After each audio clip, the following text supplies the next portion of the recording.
त्रिभुज किसे कहते हैं? तो इसमें त्रिभुज के समझने की कोशिश करते हैं। त्रिभुज ऐसी आकृति जो जिसकी तीन भुजाओं से घिरी हो या पर जिसके तीन कोण हो या तीन कोने हो शीर्ष, उसे त्रिभुज कहते हैं। त्रिभुज के प्रकार, सबसे पहले कोणों के आधार पर त्रिभुज को विभाजित किया है। सबसे पहले न्यून कोण, न्यून कोण जिसके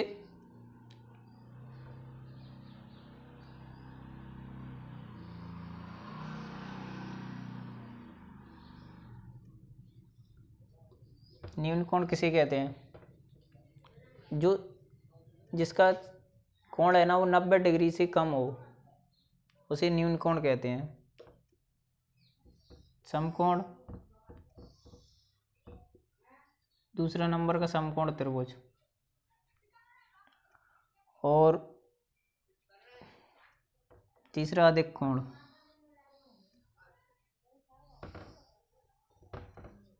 कोण के हिसाब से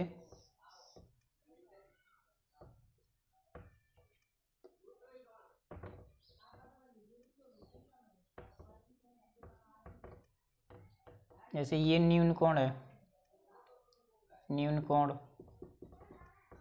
ये समकोण है और ये अधिक कोण है, अधिक कोण। जिसका एक कोण 90 डिग्री है, जिसका एक कोण जिस भी एंगल पर बनना है वो 90 डिग्री से कम है, और तीसरा जिसका 90 डिग्री से ज़्यादा है वो अधिक कोण कहलाता है। जैसे ये कोणों के हिसाब से, कोणों के आधार पर इनका वर्गीकरण किया गया है। दूसरे नंबर पे आते हैं भुजाओं के आधार पर। किसके आधार पर? भुजाओं के आधार पर वर्गीकरण किया गया है, जिसमें सबसे पहले समबाहु त्रिभुज, जिसकी जो भुजाएं हैं वो तीनों एक ही बराबर की रहेंगी। जैसे अगर ये 5 सेंटीमीटर है तो ये भी 5 सेंटीमीटर होगी और ये भी 5 सेंटीमीटर होगी। और जो समबाहु त्रिभुज है उसके कोण भी बराबर होंगे। जब भुजाएं बराबर हैं तो कोण भी बराबर होंगे, तो इनका एक कोण 60 डिग्री का होता है। तो ऐसे करके 60 डिग्री के कोण बनते हैं। ऐसे दूसरे नंबर पे आता है विषमबाहु त्रिभुज। इसकी क्या रहती हैं? अलग अलग रहती हैं, मतलब एक सी नहीं रहती कोई सी भी, तीनों भुजाएं अलग अलग रहेंगी, उसको विषमबाहु कहते हैं।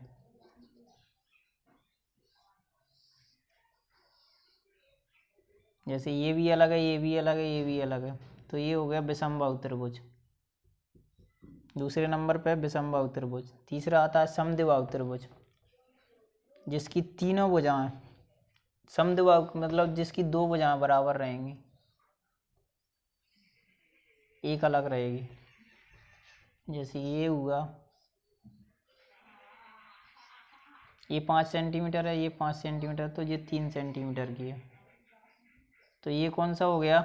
ये हो गया समद्विबाहु, इसकी दोनों भुजाएं बराबर हैं, एक अलग है, तो इसलिए इसे समद्विबाहु त्रिभुज कहेंगे। और विषमबाहु में अलग अलग हैं, जैसे ये 5 सेंटीमीटर हो गई, ये 4 सेंटीमीटर हो गई, ये 8 सेंटीमीटर 7 सेंटीमीटर हो गई। तो ऐसे करके इनकी अलग अलग भुजाएं की लंबाई रहेगी, तो इन्हें क्या कहेंगे? लंबाई के आधार पर मापा जाता है इन्हें, कि भुजाओं की जितनी लंबाई होगी अगर इनकी बराबर है तो ये समबाहु है। इनकी एक सी नहीं है, मतलब अलग अलग है इनकी लंबाई, तो ये विषमबाहु। और इसकी दोनों की बराबर है, दो भुजाओं की लंबाई बराबर है लेकिन एक की नहीं है, तो ये हो जाएगी समद्विबाहु त्रिभुज। तो ये त्रिभुजों के प्रकार हैं। इन्हें दो हिसाब से, मतलब दो आधार पर वर्गीकृत किया गया है, कोणों के आधार पर और भुजाओं के आधार पर। तो कोणों के आधार पर एक समकोण त्रिभुज होता है, एक न्यून कोण होता है। न्यून कोण उसे बोलते हैं जो 90 डिग्री से कम का कोण बने। इसमें समकोण 90 डिग्री का बनेगा, अधिक कोण में 90 डिग्री से ज़्यादा का बनेगा, 120 कितना भी हो सकता है। तो ये अधिक कोण है। तो 3 टाइप से कोणों के हिसाब से और 3 टाइप से भुजाओं के आधार पर त्रिभुजों का वर्गीकरण किया गया है।